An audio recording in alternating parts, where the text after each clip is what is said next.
तो आज का हमारा टॉपिक है उत्तल दर्पण से प्रतिबिंब का बनना। कल हमने पढ़ा था अवतल दर्पण से प्रतिबिंब का बनना, जिसमें कि हमें 6 केस पढ़े थे।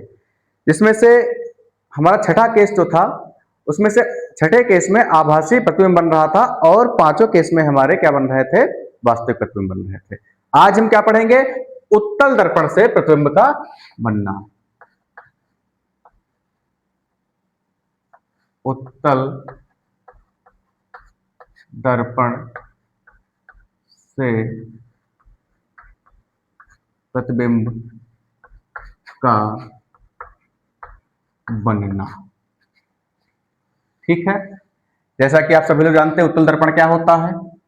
दर्पण के बारे में आप लोगों को मैंने पढ़ा रखा है अच्छे से। ये देखिए, इसमें क्या होता है, अंदर के तल पे पॉलिश होती है। ये हमारी क्या होती है, मुख्य अक्ष होती है। क्या होती है, मुख्य अक्ष। ये हमारा क्या है, ये हमारा पोल होता है, जिसे हम ध्रुव कहते हैं। और इसमें हमारा क्या होता है, जो फोकस है और जो सेंटर है वो किधर रहता है, इस तरफ रहता है। यहां हमारा फोकस है एफ, ये हमारा क्या है, सेंटर है सी। ये आप लोग पिछली वीडियो में पढ़ चुके हैं। आशा करता हूं कोई प्रॉब्लम नहीं आप लोगों को हो रही होगी इन वीडियोस में, इन टॉपिक्स में। अब देखिए, इसमें दो केस होते हैं। कितने केस होते हैं, दो केस, फर्स्ट केस और सेकंड केस। फर्स्ट केस क्या, जब ऑब्जेक्ट कहां हो, अनंत पर हो, अनंत पर हो। दूसरा, जब ऑब्जेक्ट अनंत और ध्रुव के पोल के मध्य में हो, या इनके बीच में कहीं पर भी हो। सबसे पहले हम देखते हैं पहला case, first case. First case क्या, जब कोई ऑब्जेक्ट हमारा कहां है, अनंत पर है। ये हमने क्या किया, इसको अनंत पर हमने एक ऑब्जेक्ट बना लिया। और आप लोग अच्छी तरीके से जानते हैं कि यहां से क्या करेगी, एक किरण चलेगी ऐसे, यहां आएगी, एक किरण यहां से आएगी ऐसे। उत्तल दर्पण में आप लोगों को मैंने पढ़ाया था पिछली वीडियो में कि यहां से क्या होता है कि ये किरण ऐसे चली जाती, डायरेक्ट नहीं आती है, ये इधर घूम जाती है ऐसे,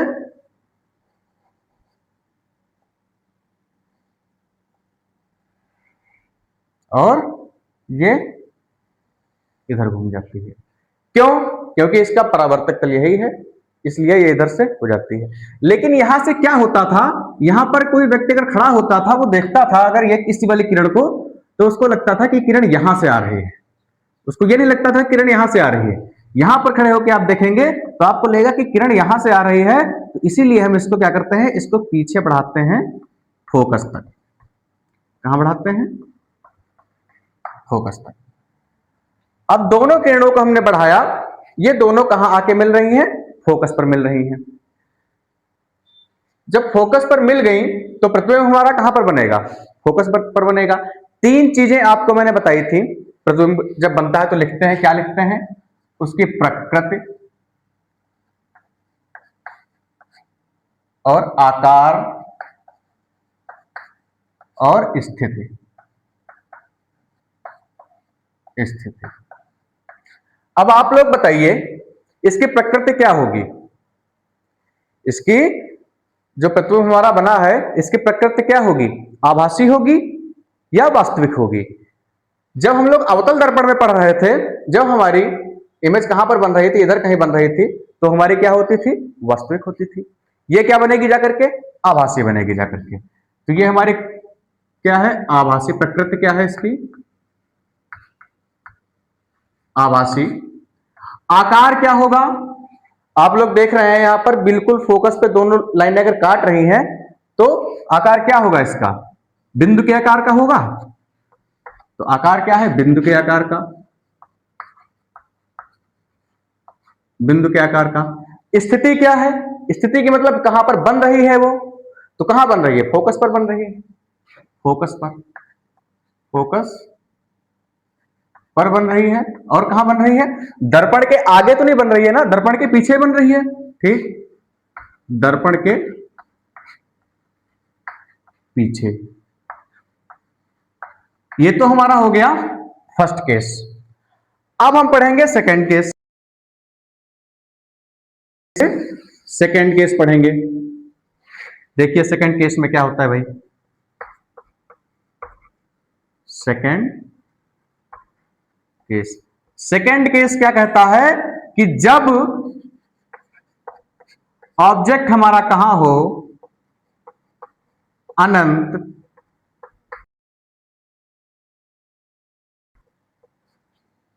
ध्रुव के, ध्रुव मतलब पोल के मध्य कहीं पर भी हो, के मध्य कहीं पर भी हो, तब हम देखते हैं कैसे बनेगी जाकर के। ये देखिए फिर हम क्या बनाएंगे, एक उत्तल दर्पण बनाएंगे। उत्तल दर्पण आप लोग अच्छे से समझ गए होंगे। उत्तल अवतल दर्पण क्या होता है, आशा करता हूं। और अगर समझ में नहीं आ रही है कोई भी चीज तो उसके लिए आप लोग कमेंट करके हमको बता सकते हैं। ये हमारा क्या है, पी। अब इसमें हमारा फोकस किधर बनेगा, दर्पण के पीछे तो बनेगा।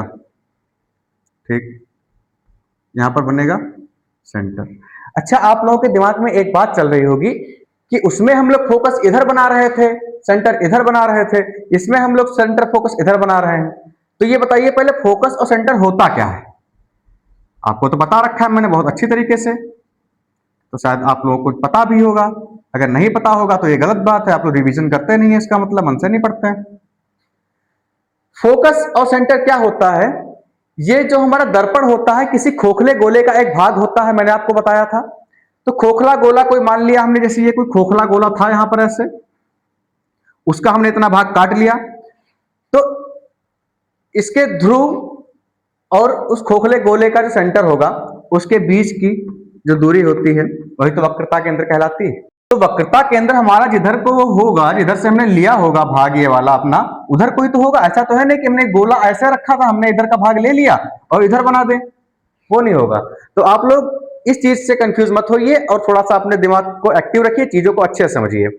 अब हमारा अनंत कहां है, इसके आगे अनंत है, ये हमारा पोल है। सेकंड केस हमारा क्या कह रहा है, जब ऑब्जेक्ट ध्रुव और अनंत के बीच में हो। तो ध्रुव और अनंत के बीच में हमने यहां पर ऑब्जेक्ट अपना रख लिया। ठीक, ऑब्जेक्ट हमने क्या किया, यहां पर एक ऑब्जेक्ट हमने रख लिया।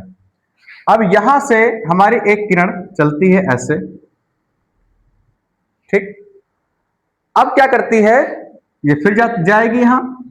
आप लोगों को पता है कि यहां से भी इधर पॉलिश हुई है, लेकिन हम क्या करेंगे, इसको ऐसे खींच के कहां तक लाएंगे, फोकस तक लाएंगे। यहां से एक किरण जाएगी इसके वक्रता केंद्र की तरफ। कहां जाएगी, वक्रता केंद्र की तरफ जाएगी।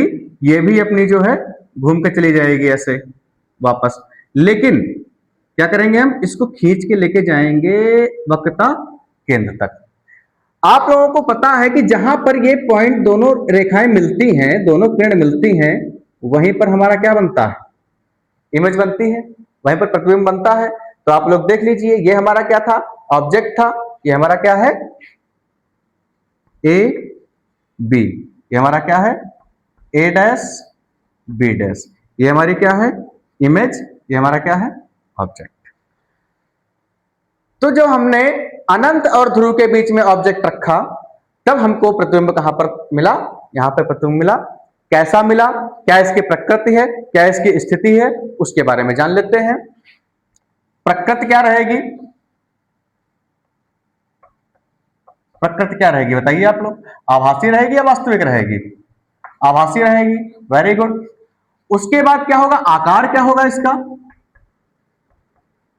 अब देखिए यहां पर क्या हो रहा था, ये दोनों पॉइंट, दोनों जो हमारी किरणें थी बिल्कुल फोकस पर मिल रही थी।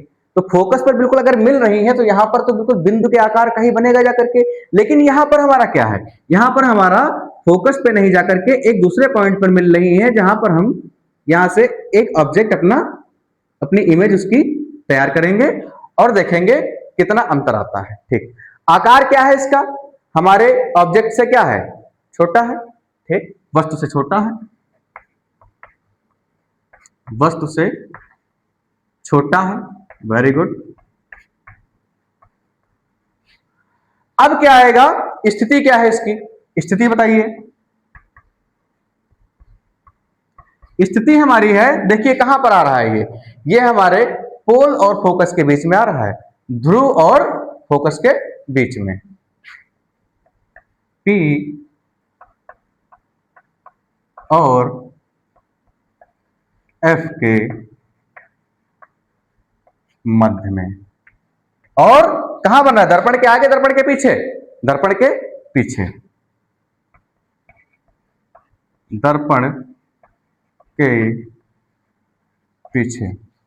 एक चीज आप लोग नोट कर लीजिएगा, ये हमारे दो जो केस हैं ये एग्जाम के दृष्टिकोण से बहुत ही इंपॉर्टेंट है। खासकर ये वाला जो हमारा केस है ये तो बहुत ही इंपॉर्टेंट है। सेकंड केस हमारा एग्जाम की दृष्टि से बहुत ही इंपॉर्टेंट है। आप लोग अच्छे से पढ़िए, अच्छे से समझिए।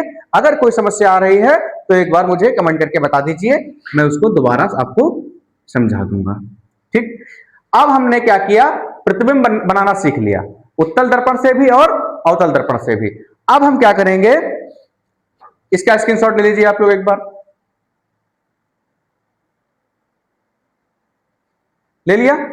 अब पढ़ेंगे दर्पण का सूत्र, कि दर्पण जो बना रहा है, प्रतिबिंब बना रहा है, तो उस पर न्यूमेरिकल्स आते हैं, उसका सूत्र भी होता है, तो हम कैसे करेंगे। तो उसके लिए हम क्या पढ़ेंगे, दर्पण का सूत्र। इसको मिटा दूं मैं,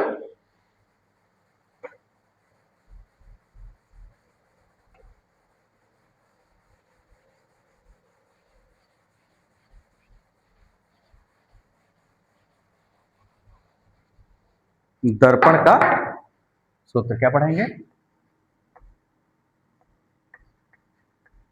दर्पण का सूत्र। अब दर्पण का सूत्र पढ़ेंगे, कैसे बनता है, बताने को क्या है मैं आपको बता दूं, 1/f बराबर 1/v प्लस 1/u। रट लीजिए आप इसको, लेकिन आपको पता तो होना चाहिए कि f क्या है, v क्या है, u क्या है, कहां से आ रहा है, कैसे आ रहा है। तो इस चीज को समझाऊंगा आपको अच्छे से, आप लोग थोड़ा ध्यान से समझिएगा। ये हमने क्या बनाया, ये हमने एक दर्पण बनाया। क्या बनाया, दर्पण बनाया। ये हमारी क्या होती है, साथ साथ में बोलते रहिए आप लोग और कमेंट करके बताते रहिए, जो भी पूछता रहता हूं मैं। ये हमारा क्या है बताइए, कमेंट करिए फटाक से। पी, पी को हिंदी में क्या कहते हैं मैं नहीं लिखूंगा, आप लोग कमेंट करके बताएंगे पी को हिंदी में क्या कहते हैं। ये हमारा क्या है, एफ। ये हमारा क्या है, सी। एफ क्या होता है, फोकस, सी क्या होता है, वक्रता केंद्र। ठीक, हमने मान लिया कि यहां पर हमने कोई एक ऑब्जेक्ट रखा था। ठीक, क्या रखा था, एक ऑब्जेक्ट रखा था, और इसकी इमेज हमारी यहां पर बनी आकर के, क्या बनी, इसकी इमेज यहां पर बनी आकर के। तो इसमें हमारा u क्या होगा, v क्या होगा और f क्या होगा। सीधी सी बात कहेंगे कि ध्रुव से लेकर के जो हमारा ऑब्जेक्ट रखा होगा उसकी दूरी क्या कहलाएगी, u कहलाएगी। क्या कहलाएगी, u।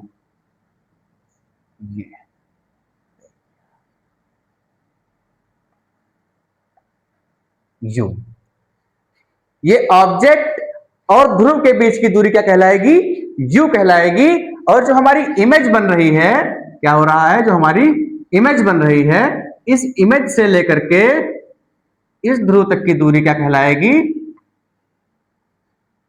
v कहलाएगी। ठीक, u हो गया, v हो गया। अब f क्या है, f क्या है, फोकस दूरी। क्या होता है, f फोकस दूरी। तो हमारे फोकस से लेकर के और ध्रुव तक की दूरी क्या कहलाएगी, फोकस दूरी कहलाएगी, जिसको हम स्मॉल f से प्रदर्शित करते हैं, स्मॉल f से। तो यहीं से हमारा सूत्र आता है 1/f बराबर 1/v प्लस 1/u। लेकिन आप लोगों ने बहुत सी जगह पर देखा होगा, कहीं हमारा f का मान माइनस में होता है, कहीं v का मान माइनस में होता है। यहां पर हमने आपको सब प्लस में ही करके दिखा दिया है। तो कैसे चीजें कहां पर माइनस में होती हैं, कैसे चीजें कहां पर प्लस में होती हैं, वो सारी चीजें मैं आपको बताने जा रहा हूं। थोड़ा आप लोग ध्यान से सुनिएगा और अच्छे से समझिएगा, अच्छे से पढ़िएगा, ताकि आपके बोर्ड में बहुत अच्छे नंबर आ पाए। तो माइनस प्लस को समझने के लिए हम पहले दोनों दर्पण आपके सामने बना के रख देंगे और उनके माध्यम से ही आपको सिखाएंगे, ताकि आपके दिमाग में चीजें बैठ जाएं और आपके दिमाग से कभी निकले नहीं। एक बार आप कहीं भी कोई चीज देखें तो आपके दिमाग में सीधे से इमेज बन के सामने आ जाए।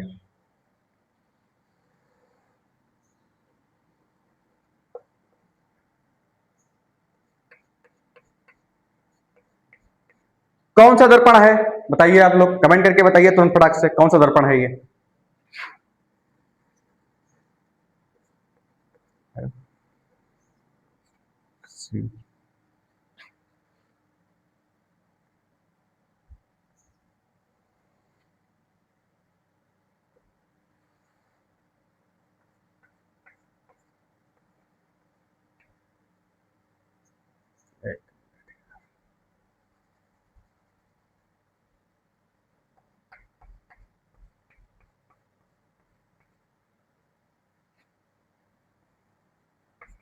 पोल, ये हमारा क्या है? फोकस है।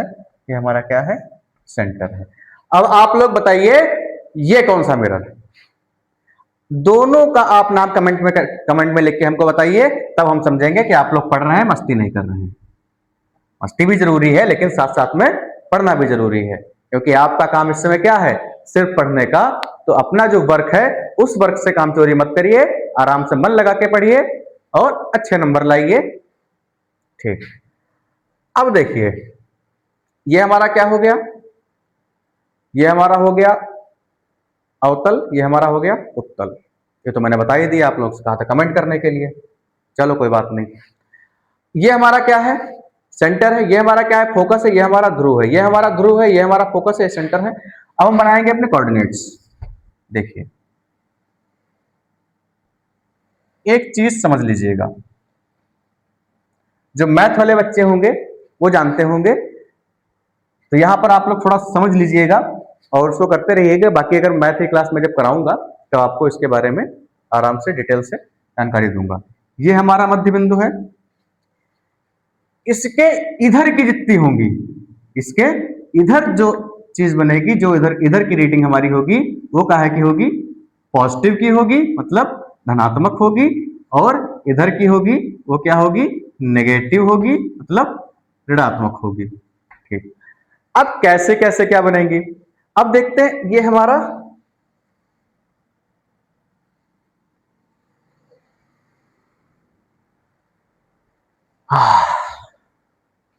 ये हमारा उत्तल दर्पण, ये हमारा अवतल दर्पण। ठीक, हमें किसकी रीडिंग बतानी है? एफ की बतानी है, माइनस होगी प्लस होगी। यू की बतानी है, माइनस होगी प्लस होगी। और बी की बतानी है कि माइनस होगी कि प्लस होगी।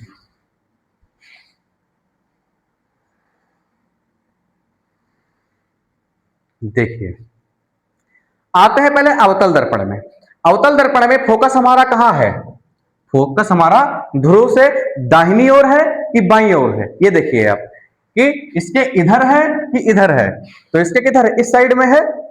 तो इस साइड में है तो फोकस हमारा क्या होगा बताइए? अवतल दर्पण के लिए फोकस हमारा क्या होगा? नेगेटिव होगा ना। तो यहां पर हमारा जो आएगा एफ, वो आएगा नेगेटिव। बहुत सही। अब यही बात अगर हम उत्तल दर्पण के लिए करते हैं, इस दर्पण के लिए, इसमें हमारा फोकस किधर आ रहा है? देखिए इसके इधर आ रहा है, इस पॉइंट के इधर आ रहा है। तो इधर के लिए हमारी वैल्यू क्या रहती है? पॉजिटिव रहती है। क्या रहती है? पॉजिटिव रहती है। Very good. अब बात आती है यू की। अब यू हमारा कहां है? ऑब्जेक्ट हमारा यहां पे रखा होगा, यहां पर। इसमें भी ऑब्जेक्ट हमारा यहां पे रखा होगा। मतलब कि चाहे उत्तल दर्पण हो चाहे अवतल दर्पण हो, दोनों में हमारा यू होगा क्या होगा? ऋणात्मक होगा। क्या होगा? ऋणात्मक होगा, नेगेटिव होगा। समझ गए? ऋणात्मक होगा और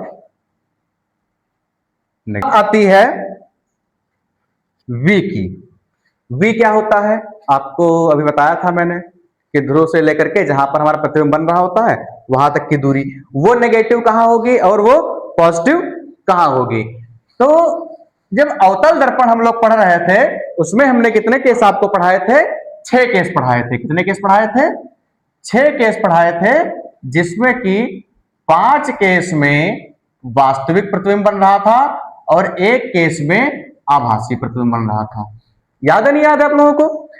वास्तविक प्रतिबिंब का मतलब यहां पर ऑब्जेक्ट होता था और इधर ही हमारी कहीं इमेज बन जाती थी, उल्टी इमेज बनती थी, तो वो इमेज हमारी जो बनती थी वास्तविक इमेज बनती थी।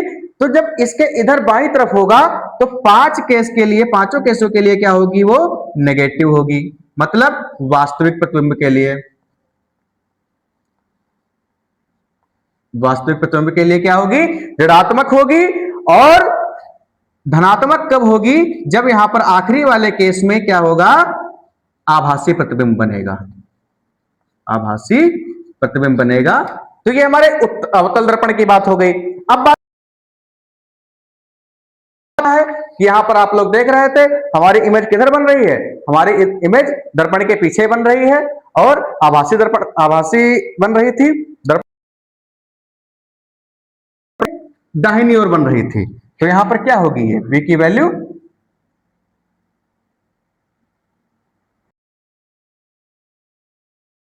होगी, मतलब क्या, धनात्मक होगी। आशा करता हूं कि जितना मैंने आज आप लोगों को पढ़ाया आप लोगों को अच्छी तरीके से समझ में आ गया होगा। और मैं कोशिश करता हूं कि जितना से जितना मुझसे हो सके आप लोगों को अच्छी तरीके से समझा करके मैं बताऊं इन सब चीजों को। और जो भी टॉपिक होता है मैं पूरी तरीके से क्लियर करने की कोशिश करता हूं। फिर भी आप लोगों को अगर कोई समस्या रह जा रही है, उसमें किसी भी टॉपिक पे किसी भी प्रकार की कोई समस्या रह जा रही है, तो आप लोग मुझे कमेंट करके जरूर बताइएगा, ताकि मैं आपकी उस समस्या का हल निकाल सकूं। और आज के लिए बस इतना ही। कल हम पढ़ेंगे आवर्धन के बारे में।